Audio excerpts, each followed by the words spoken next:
વિદ્યાર્થી મિત્રો, આપણે છેલ્લા સમયે વેગ અચળાંક k ના એકમો વિશે વાત કરી હતી. હવે આજે પ્રાથમિક પ્રકારની રાસાયણિક પ્રક્રિયાઓ અને જટિલ પ્રક્રિયાઓ એટલે કે સંકીર્ણ પ્રક્રિયાઓ, બીજા શબ્દોમાં કહીએ તો સંકલિત પ્રક્રિયાઓ, જેની અંદર રાસાયણિક પ્રક્રિયાની અંદર એક કરતા વધારે તબક્કાઓ છે એ સંકલિત થયેલા હોય, મળેલા હોય. એનો અર્થ એવો થાય કે જટિલ પ્રક્રિયા, સંકલિત પ્રક્રિયા એ એક કરતા વધારે તબક્કાની અંદર થતી હોય. પ્રાથમિક પ્રકારની પ્રક્રિયા છે એક જ તબક્કાની અંદર પરિપૂર્ણ થઈ જતી હોય. તો આવા પ્રકારની પ્રાથમિક પ્રક્રિયાઓ અને જટિલ પ્રક્રિયાઓ વિશે આપણે આજે ચર્ચા કરવાની છે.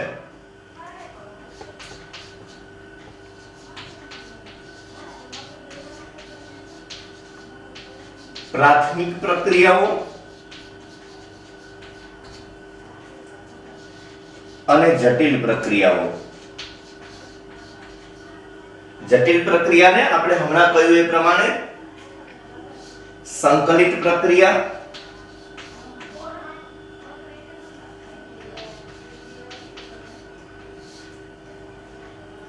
અથવા તો સંકીર્ણ પ્રક્રિયા તરીકે ઓળખી શકીએ. તો પ્રાથમિક પ્રક્રિયાઓ અને જટિલ, સંકલિત અથવા તો સંકીર્ણ પ્રક્રિયાઓની વાત કરીએ. સૌપ્રથમ આપણે પ્રાથમિક પ્રક્રિયાઓની ચર્ચા કરીશું. પ્રાથમિક પ્રક્રિયાઓના અનુસંધાનમાં આપણે વ્યાખ્યા આપીએ તો એવું કહી શકીએ કે જે રાસાયણિક પ્રક્રિયાઓ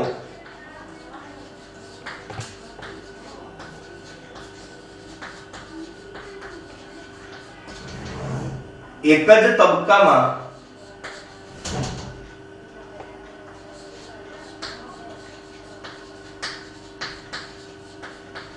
પૂર્ણ થતી હોય તેવી પ્રક્રિયાને પ્રાથમિક પ્રક્રિયા કહે છે.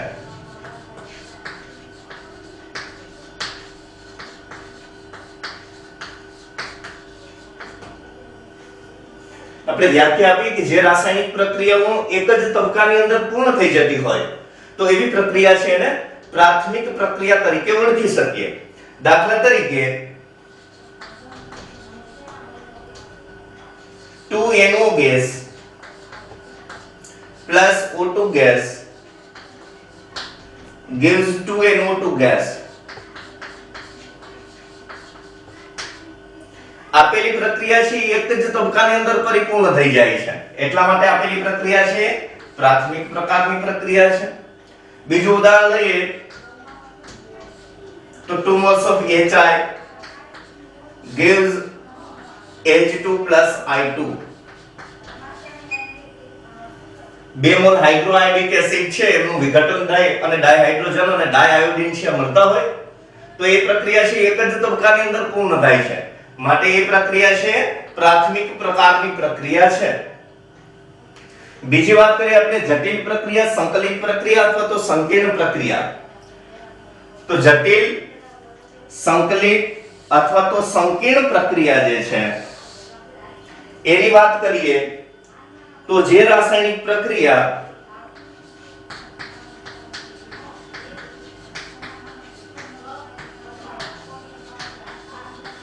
એક કરતા વધુ તબક્કામાં થતી હોય તેવી પ્રક્રિયાને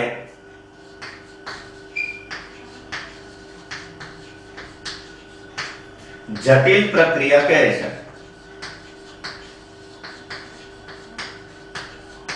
અથવા તો સંકલિત પ્રક્રિયા કહે છે અથવા તો સંકીર્ણ પ્રક્રિયા કહે છે. એટલે જે રાસાયણિક પ્રક્રિયા એક કરતા વધારે તબક્કામાં થતી હોય તો તેવી પ્રક્રિયાને આપણે જટિલ પ્રક્રિયા તરીકે ઓળખી શકીએ. દાખલા તરીકે ઉદાહરણ આપીએ તો N2O5 ના વિઘટનની પ્રક્રિયા, જેમ કે 2 moles of N2O5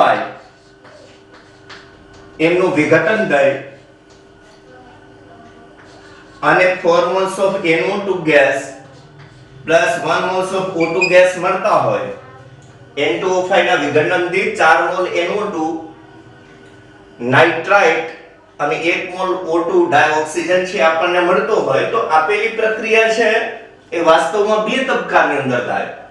પ્રથમ તબક્કો છે કે જેની અંદર N2O5 છે એનું વિઘટન થાય, N2O5 નું વિઘટન થાય અને NO2 ગેસ નાઇટ્રેટ અને નાઇટ્રાઇટ મળે છે, NO2 અને NO3 મળે છે, નાઇટ્રાઇટ અને નાઇટ્રેટ છે મળે છે. બીજો તબક્કો જેવું NO2 અને NO3 બની જાય એટલે આપણી પાસે જે પ્રક્રિયક N2O5 પહેલેથી જ છે એ NO3 બનશે એટલે તરત જ N2O5 સાથે પ્રક્રિયા કરવા માંડશે, એટલે N2O5 તો ઓલરેડી આપણી પાસે હતો અને નિપજ તરીકે NO3 બને છે. એ જે NO3 બને છે એની સાથે પ્રક્રિયા કરી અને એ NO2 બનાવશે અને સાથે સાથે ડાયોક્સિજન છે એ મુક્ત કરશે. તો અહીંયા તમે જુઓ તો કુલ રિએક્શન ફરીથી આપણે વિચાર કરીએ કુલ પ્રક્રિયાનો, તો બંને બાજુ NO3 સમાન છે. અહીંયા જુઓ તો NO3, અહીંયા પણ NO3 બંને તબક્કાની અંદર, તો NO3 છે એ કેન્સલ થશે, તો રહ્યું છે N2O5 વત્તા N2O5 એટલે 2 moles of N2O5 gives અહીંયા 1 મોલ NO2 3 મોલ NO2 સરવાળો કરીએ તો 4 મોલ NO2 અને બાકી ડાયોક્સિજન વધે છે. તો કુલ પ્રક્રિયા હતી આપણી 2N2O5 gives 4 moles of NO2 plus 1 moles of O2 એ ફરીથી આપણને પ્રાપ્ત થાય. તો વાસ્તવમાં આ પ્રક્રિયા હતી એ બે તબક્કાની અંદર થાય છે. માટે આપેલી પ્રક્રિયા છે જટિલ પ્રક્રિયા છે, સંકલિત પ્રક્રિયા છે, સંકીર્ણ પ્રક્રિયા છે. એમાં પ્રથમ તબક્કો જે છે એ ધીમો તબક્કો છે, જ્યારે બીજો તબક્કો છે એ ઝડપી છે.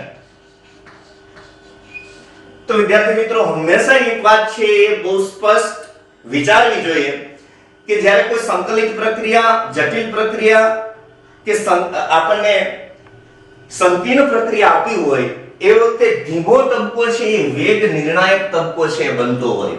એટલે રાસાયણિક પ્રક્રિયા જે બે તબક્કામાં થાય છે એમાં ધીમો તબક્કા દ્વારા રાસાયણિક પ્રક્રિયાનો પ્રક્રિયા વેગ નિર્ધારિત થતો હોય એટલે કે રાસાયણિક પ્રક્રિયાનો પ્રક્રિયા વેગ છે ધીમા તબક્કા દ્વારા નક્કી થાય. એટલે ધીમો તબક્કો છે એ વેગ નિર્ણાયક તબક્કો છે, વેગ નિર્ણાયક તબક્કો.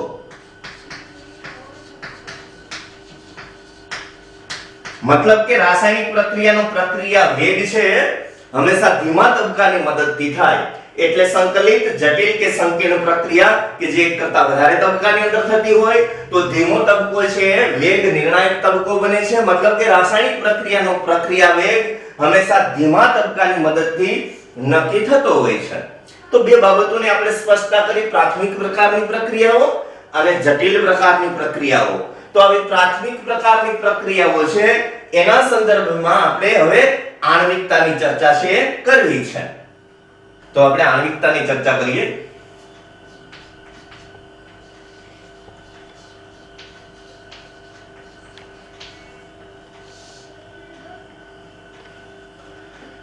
મિત્રો આણ્વિકતા,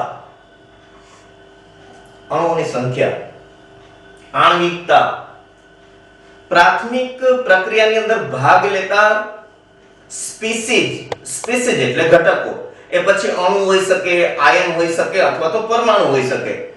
એટલે પ્રાથમિક પ્રકારની કોઈ પ્રક્રિયા હોય એની અંદર ભાગ લેતા સ્પીસીઝની સંખ્યા કે જે એક સાથે સંઘાત અનુભવે છે, એક સાથે અથડામણ અનુભવે છે અને પરિણામે પ્રક્રિયા, આપેલી રાસાયણિક પ્રક્રિયા પૂર્ણ થાય છે, પરિણામે આપેલી રાસાયણિક પ્રક્રિયા પરિણમે છે.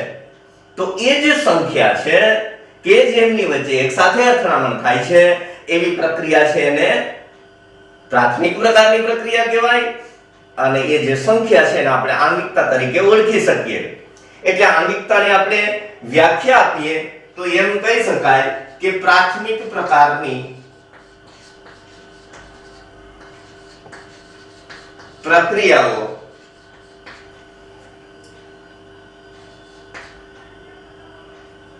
કે જેમાં સ્પીસીઝની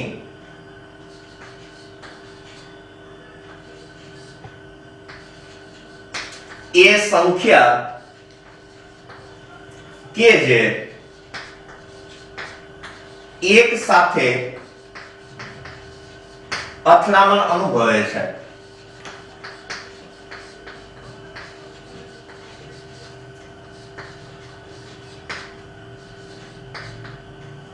અને પરિણામે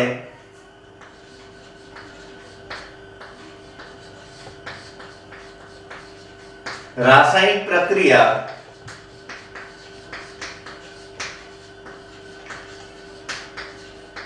પૂર્ણ થાય છે. આ સંખ્યાને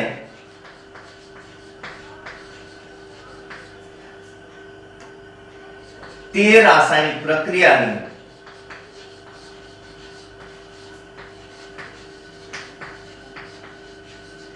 આણ્વિકતા કહે છે.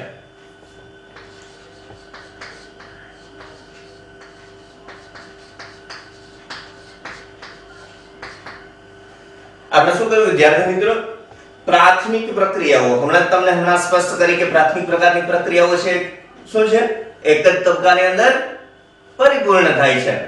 તો પ્રાથમિક પ્રકારની પ્રક્રિયાઓ કે જે એક જ તબક્કાની અંદર થાય છે એની અંદર રહેલી સ્પીસીઝની એ સંખ્યા, સ્પીસીઝ એટલે ઘટક, એ ઘટક તરીકે કોણ હશે? કાં તો અણુ હશે, કાં તો પરમાણુ હશે, અથવા તો આયન હશે. તો એની સંખ્યા એ એક સાથે અથડામણ અનુભવે છે અને પરિણામે પ્રક્રિયા છે, આપેલી રાસાયણિક પ્રક્રિયા છે પૂર્ણ થાય છે. તો આવી સંખ્યા જે છે એને આપણે શું કહી શકીએ? આણ્વિકતા છે કહી શકીએ. દાખલા તરીકે આવી પ્રાથમિક પ્રકારની પ્રક્રિયાઓની અંદર એક આણ્વિક,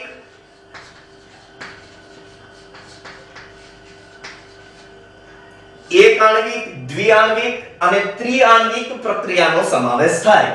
આણ્વિકતાની અંદર કેટલા પ્રકારની પ્રક્રિયાઓનો સમાવેશ કરશું આપણે? 3 પ્રકારની: એક આણ્વિક, દ્વિઆણ્વિક અને ત્રિઆણ્વિક. એક આણ્વિક પ્રક્રિયા છે આપણે કોને કહી શકીએ? તો કે એક આણ્વિક પ્રક્રિયાની અંદર એક જ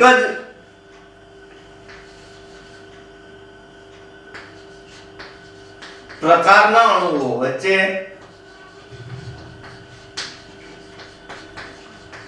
વચ્ચેનો સંઘાત સમાવિષ્ટ છે.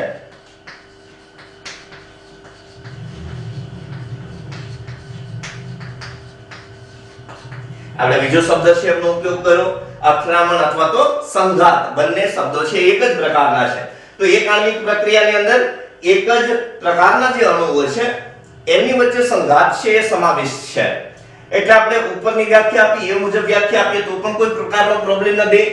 એક આણ્વિક પ્રક્રિયા કે જેની અંદર એક જ પ્રકારની અથવા તો એક જ સ્પીસીઝ છે એ એક સાથે અથડામણ અનુભવે છે અને પરિણામે રાસાયણિક પ્રક્રિયા પૂર્ણ થાય છે, તે સંખ્યાને એક આણ્વિક પ્રક્રિયા છે કહેવાય. તો પણ કોઈ હરકત નથી, કોઈ પ્રોબ્લેમ નથી. અથવા તો એવું લખીએ એક જ પ્રકારના અણુઓ વચ્ચેનો સંઘાત છે એક આણ્વિક પ્રક્રિયાની અંદર સમાવિષ્ટ હોય છે. દાખલા તરીકે આપણે ઉદાહરણ આપીએ તો NH4NO2 NH4NO2 ને આપણે શું કહીશું? Ammonium nitrite. NH4NO2 ammonium nitrite. તો એમોનિયમ નાઇટ્રાઇટ ના વિઘટનની પ્રક્રિયા છે. એમોનિયમ નાઇટ્રાઇટ નું વિઘટન થઈ અને N2 પ્લસ 4 હાઇડ્રોજન અને 2 ઓક્સિજન છે એ 2 મોલ્સ ઓફ H2O આપશે. તો એમોનિયમ નાઇટ્રાઇટ ના વિઘટનની પ્રક્રિયા એક આણ્વિક પ્રક્રિયા છે જેમાં એમોનિયમ નાઇટ્રેટ છે એનું વિઘટન થઈ અને N2 અને 2H2O આપણને મળે છે. તો અહીંયા પ્રક્રિયાની અંદર એમોનિયમ નાઇટ્રેટ એક જ અણુ વચ્ચે એક સાથે સંઘાત છે એમનો સમાવેશ થયેલો છે. એક જ પ્રકારના અણુ વચ્ચે સંઘાત છે થાય છે, પરિણામે આપેલી પ્રક્રિયા છે એક આણ્વિક પ્રક્રિયા છે. આપણે દ્વિઆણ્વિક પ્રક્રિયાની વાત કરીએ. દ્વિઆણ્વિક પ્રક્રિયા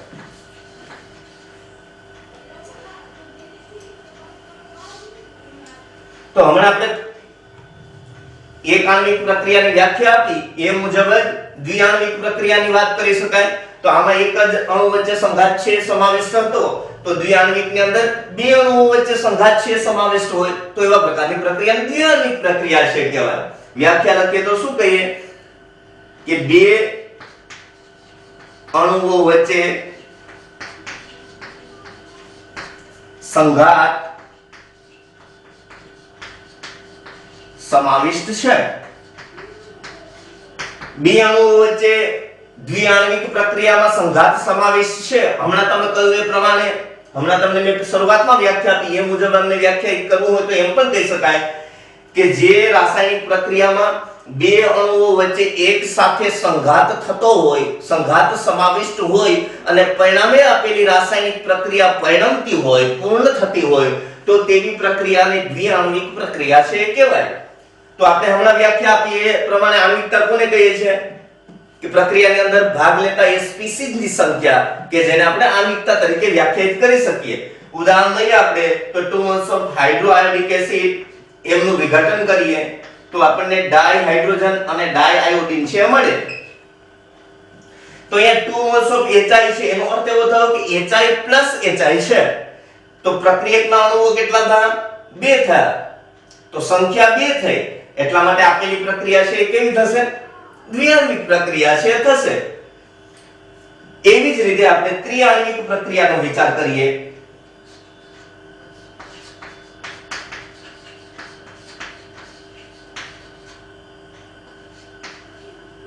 ત્રિઆણ્વિક પ્રક્રિયા તો ત્રિઆણ્વિક પ્રક્રિયામાં 3 અણુઓ વચ્ચે સંઘાત સમાવિષ્ટ છે।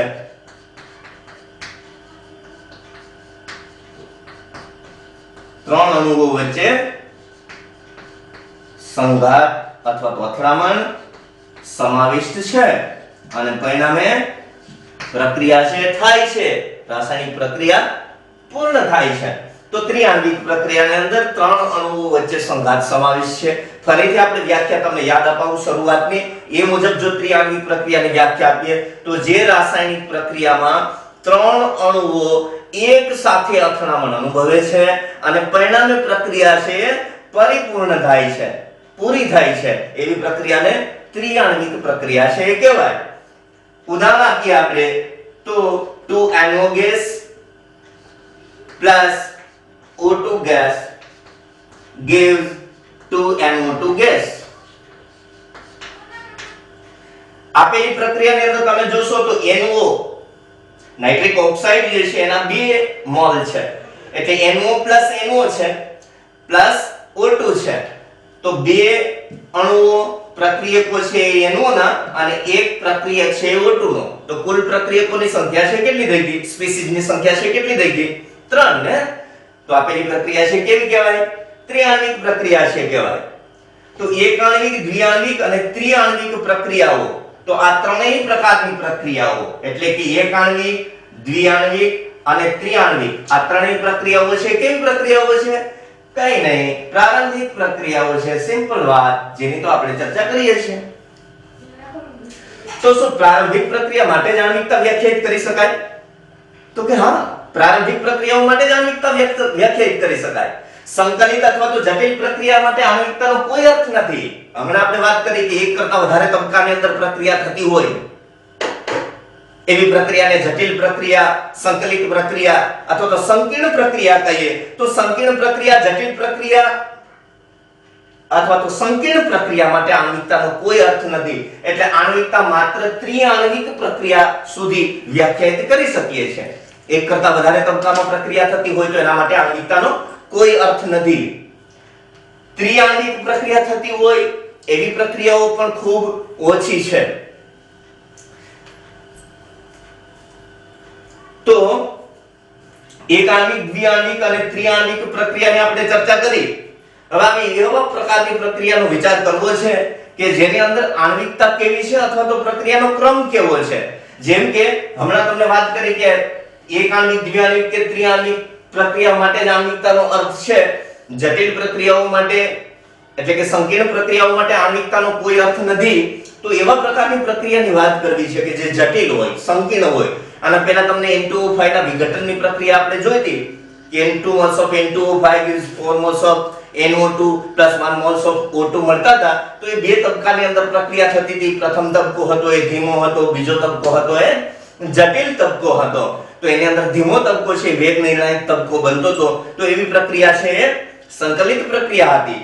અન્ય ઉદાહરણ છે એની વાત કરી અને જટિલ પ્રક્રિયા અથવા તો સંકલિત પ્રક્રિયાના અનુસંધાનમાં જો વાત કરું તો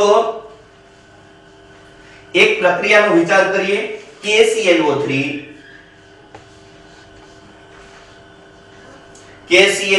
પોટેશિયમ ક્લોરેટ એની 6 મોલ્સ ઓફ FeSO4 અને 3 મોલ H2SO4 સલ્ફ્યુરિક એસિડ સાથે પ્રક્રિયા કરીએ અને એમાંથી potassium chloride KCl plus 3 moles of Fe2SO4 thrice plus 3 moles of H2O આપણને મળતા હોય તો જેવી રીતના આ એક પ્રક્રિયા લખી છે, પણ વિદ્યાર્થી મિત્રો મેં તમને હમણાં કીધું એ પ્રમાણે કે આ પ્રક્રિયા છે જટિલ પ્રક્રિયા છે, કેમ કે એક કરતા વધુ તબક્કાની અંદર આપેલી પ્રક્રિયા છે થાય છે. અહીંયા જો વિચાર કરવામાં આવે તો 3 મોલ H2SO4 એટલે પ્રક્રિયકના અણુઓ 3 થા 3 ને 6 FeSO4 9 થા એક પ્રક્રિયકનો અણુ જે છે KClO3 છે પોટેશિયમ ક્લોરેટ, તો કુલ સંખ્યા 10 થઈ. એટલે આપેલી પ્રક્રિયા છે એનો પ્રક્રિયા ક્રમ 10 હોય એમ લાગે છે, બરાબર. સમજો 10 હોય એમ લાગે અથવા તેની આણ્વિકતા 10 હોય એમ લાગે, કેમ કે પ્રક્રિયકના અણુઓની સંખ્યા ગણીએ છીએ તો 10 થાય છે. અને આપણે વાત કરીએ એ પ્રમાણે કે પ્રક્રિયકોની સાંદ્રતાના ઘાતાંકનો સરવાળો એ કુલ પ્રક્રિયા ક્રમ હોય તો 3 6 1 એમ કરીને 10 થાય. પણ આપણે કહ્યું છે કે તત્વયુગ્મિતિ ગુણાંકો એ હંમેશા પ્રક્રિયાનો પ્રક્રિયાક્રમ નિર્ધારિત કરતા નથી.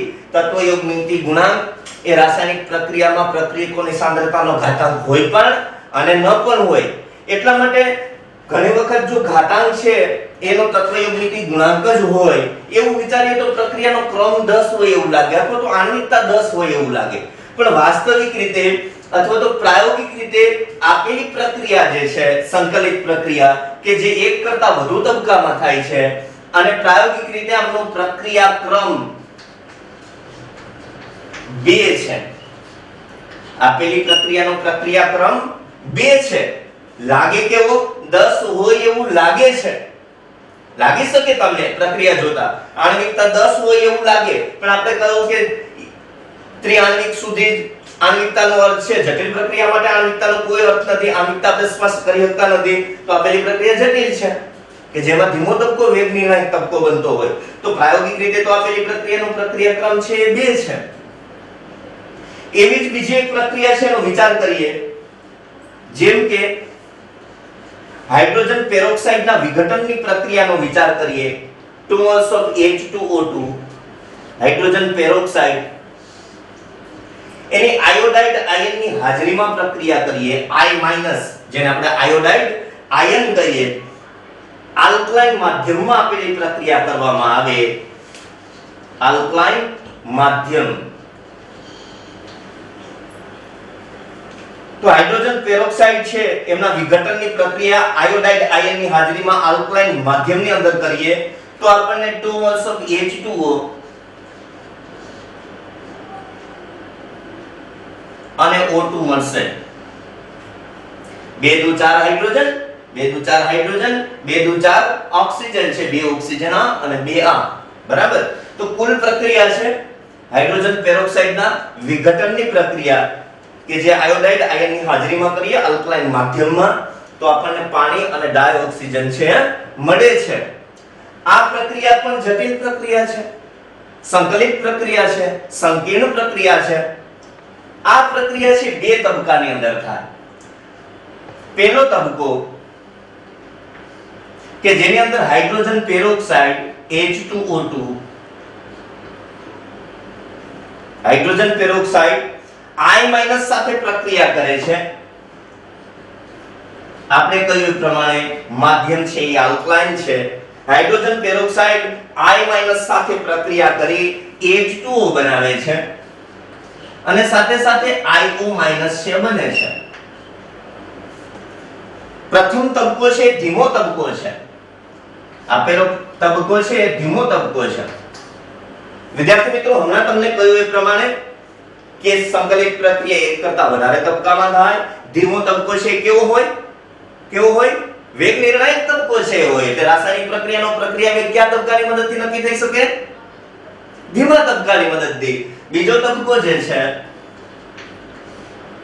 કે જેની અંદર હાઇડ્રોજન પેરોક્સાઇડ ઓલરેડી પ્રક્રિયક તરીકે હજુ પડ્યો છે H2O2 અને બનેલો જે IO- છે એ IO- સાથે પ્રક્રિયા કરવા માંડે. IO- સાથે પ્રક્રિયા કરી અને પાણી છે બનાવે H2O. I- આયોડાઇડ આયન છે એ મુક્ત કરે, સાથે સાથે ડાયોક્સિજન છે એ મુક્ત કરશે O2. જો આપણી પાસે 3 ઓક્સિજન હતા, 2 ને 1 3, 1 આયોડીન અને બાકી 2 હાઇડ્રોજન. ઓકે, તો હવે શું થયું કે બીજો તબક્કો જે છે એ ઝડપી તબક્કો છે. પહેલો તબક્કો કેવો હતો? ધીમો તબક્કો હતો. બીજો તબક્કો છે ઝડપી તબક્કો છે. હવે આ બંને તબક્કાઓ જે છે એના અનુસંધાનમાં વિચાર કરીએ તો અહીંયા IO- છે, અહીંયા પણ IO- છે. તો IO- છે એ બે બાજુથી કેન્સલ થશે. તો થશે શું? H2O2 અને H2O2 એટલે 2 મોલ્સ ઓફ H2O2 બની જશે. I- આયોડાઇડ આયનની હાજરીમાં આપણે પ્રક્રિયા કરી હતી એટલે gives I-. માધ્યમ કયું હતું? આલ્કલાઇન. અહીંયા H2O અને H2O બાકી રહે છે તો એ બની જશે 2H2O. સાથે સાથે અહીંયા પણ I- છે, I- એ પણ કેન્સલ થશે તો વધે છે O2. તો આપણે હાઇડ્રોજન પેરોક્સાઇડના વિઘટનની પ્રક્રિયા જોઈ હતી ત્યારે શું લખી હતી? 2H2O2 gives I-. મળે છે શું આપણને? 2H2O O2. તો અહીંયા પણ 2H2O O2 મળે છે. તો સંકલિત પ્રક્રિયા, જટિલ પ્રક્રિયા એક કરતા વધારે તબક્કામાં થાય. ધીમો તબક્કો વેગ નિર્ણાયક તબક્કો છે, ઝડપી તબક્કો છે. એના અનુસંધાનમાં આપણે વેગ છે એનું નિર્ધારણ કરતા નથી. તો તમે જોશો ને તો IO- જેવો બને છે કે તરત જ H2O2 હાઇડ્રોજન પેરોક્સાઇડ સાથે પ્રક્રિયા કરી અને ફટાફટ આયોડાઇડ આયન અને પાણી છે બનાવે છે, ડાયોક્સિજન છે મુક્ત કરે છે. તો IO- છે એ આપેલી પ્રક્રિયાની અંદર મધ્યસ્થી છે. હંમેશા મધ્યસ્થી હોય ને એ શું કામ કરે? પ્રક્રિયામાં ભાગ ન લે. કોઈ બે વ્યક્તિઓ છે એના વચ્ચે સમજણ છે, એ સમજણ પ્રોવાઈડ કરવા માટે કોઈ ત્રીજો વ્યક્તિ છે એ મધ્યસ્થી કરતો હોય તો એમને સમજાવટ કરે અને રાસાયણિક પ્રક્રિયાનો પ્રક્રિયા વધુ વધે, એની વચ્ચે સમજાવટ છે વધુ તેજ બને એના માટે ભાગ લે. પણ કુલ પ્રક્રિયામાં એ દેખાય નહીં. 5 મિનિટ પછી એ ત્યાં ન હોય. રહેવાનું કોને હોય? પેનાદેયને. એટલે અહીંયા IO- મધ્યસ્થી છે. કુલ પ્રક્રિયાની અંદર તમને ક્યાંય IO- જોવા નથી મળતો. એનું કામ કરી દે છે, પ્રક્રિયાને સ્પીડી બનાવી દે છે અને પછી પ્રક્રિયાના અંતે એ જોવા મળતો નથી. એટલે IO- ખરેખર આપેલી રાસાયણિક પ્રક્રિયાનો પ્રક્રિયા વેગ છે વધારવામાં મદદરૂપ બને છે. હવે વિચાર કરો તમે કે આપણે કહ્યું એ પ્રમાણે ધીમો તબક્કો વેગ નિર્ણાયક તબક્કો હોય તો ધીમા તબક્કાની મદદથી રાસાયણિક પ્રક્રિયાનો પ્રક્રિયા વેગ નક્કી થાય.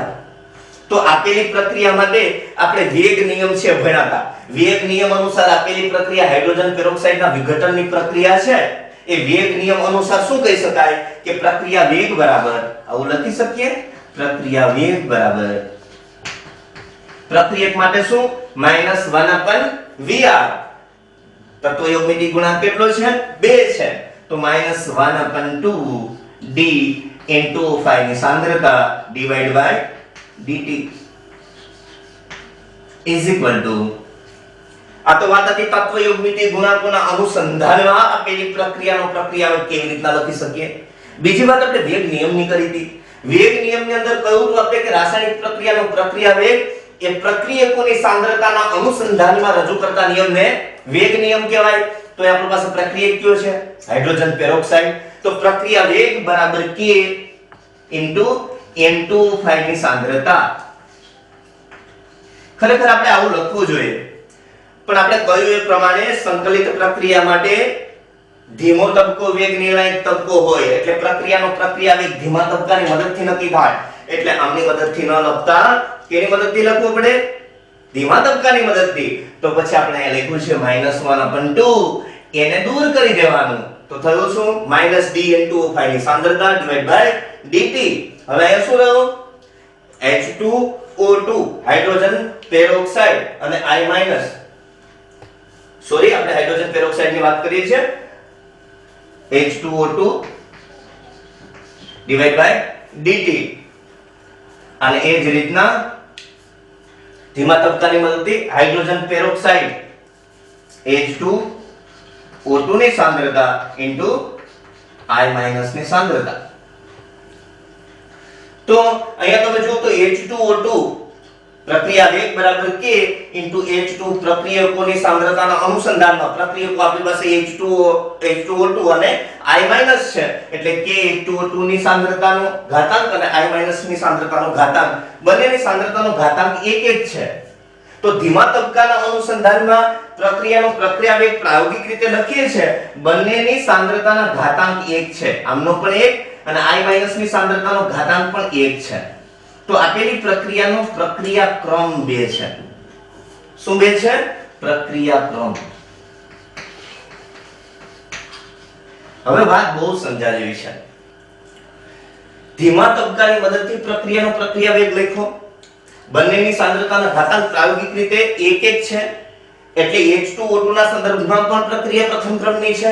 I- ના સંદર્ભમાં પણ પ્રથમ ક્રમની પ્રક્રિયા છે. કુલ પ્રક્રિયાનો પ્રક્રિયા ક્રમ પ્રાયોગિક રીતે 2 થયો. હવે વાત સમજા જેવી એટલા માટે છે કે તમે જોશો તો ધીમો તબક્કો છે એના અનુસંધાનમાં પ્રક્રિયાનો પ્રક્રિયા ક્રમ છે આપણે લખ્યો તો ધીમા તબક્કાના અનુસંધાનમાં આણવિકતા જુઓ તો 1 ને 1 2 છે. કેટલા પ્રક્રિયકો ભાગ લે છે? સ્પીસીસની સંખ્યા કેટલી છે? 2 છે.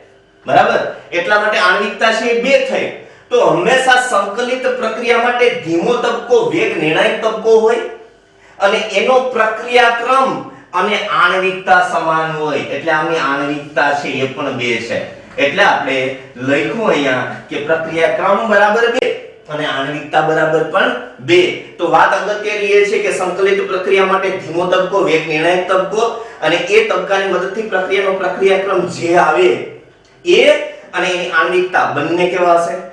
સમાન હશે, સરખા હશે. ખ્યાલ આવે છે ને વિદ્યાર્થી મિત્રો? ઓકે.